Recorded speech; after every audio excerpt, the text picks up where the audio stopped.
Emma Sanderson, Managing Director, Options Autism, discusses the current challenges faced by young people with SEND in finding appropriate FE provision, the role of specialist colleges, and the implications for FE provision in the government's SEND review. The sector remains quite stark. Compared to their peers, young people with special educational needs are 25% less likely to be in sustained employment at age 27, and more likely destined to become long-term NEET, not in education, employment or training. We must support more positive futures for these young people who are not presently afforded the same choices as their neurotypical peers. We need equality in further and higher education. Although the number of students with special educational needs and/or disabilities, SEND, being educated in mainstream FE settings is rising rapidly, with local authority data reporting an 11.5% increase, from 46,786 students in 2019, to 52,168 in 2020, there is still a continuing need for specialist FE provision. The number of young people currently educated in specialist FE colleges has hardly changed for the last 5 years. Approximately 6,000 students are catered for by 133 specialist colleges, of which 113 were funded by the Education and Skills Funding Agency, ESFA, in 2020-21. Progression rates for young people with SEND. Progression rates for young people with SEND lag well behind other 19-year-olds. According to the latest government figures, in 2021-22 just 18% of young people with learning disabilities and/or disabilities, LLDD, participated in further education or skills training. In higher education the numbers are even lower, with just 8.7% of young people with an education, health and care plan, EHCP, or Statement of SEN, progressing to higher education by age 19, compared to 48.6% for those with no senator.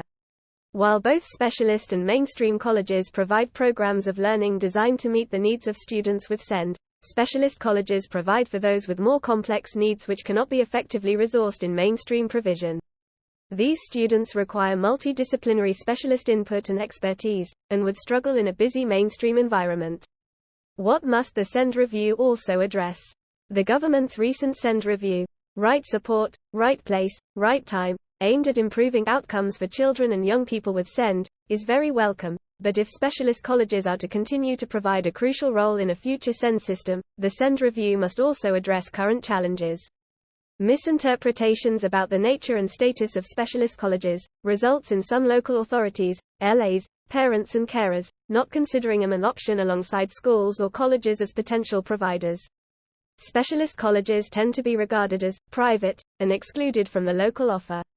It is important that those involved in SEND and high needs funding recognize that both mainstream colleges and specialist colleges are independent of local authority control in terms of the SEND system. Specialist colleges are sometimes perceived as a last resort. Placements are made following disputes or appeals, rather than recognized as the appropriate provision for the young person who requires it, and planned in a timely manner. The statutory deadline of March 31 is routinely missed for the majority of learners coming into specialist colleges. Change is more likely to be achieved if government departments, LAS and regulatory bodies use the term specialist college alongside mainstream college, rather than the confusing multitude of terms that are currently in place.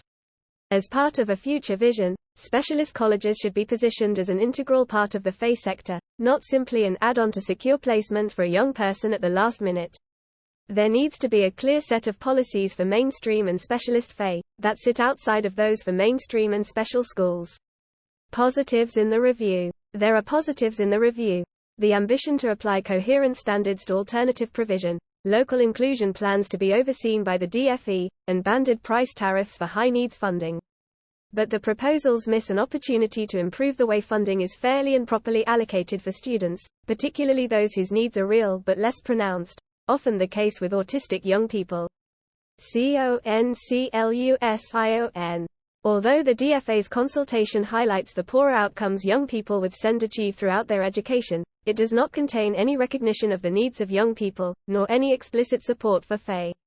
Of the £2.2 billion increase in high needs funding in 2020-21 compared to 2014-15, only £175 million went on post-16 provision. Without the chance to fulfill their potential and aspirations, access the quality of life and satisfaction that comes with working, and giving back and feeling part of their community, there is an increased risk these young people will become isolated, with all the accompanying anxiety, depression and mental health challenges. For autistic young people, who have experienced the security of a structured school day, life without routine and purpose is very challenging. Let's ensure we give every young person the opportunity to pursue further learning. By Emma Sanderson, Managing Director, Options Autism. Emma Sanderson is Managing Director at Options Autism, a specialist provider of education and care for autistic children, young people and adults and those with complex needs, part of OFG.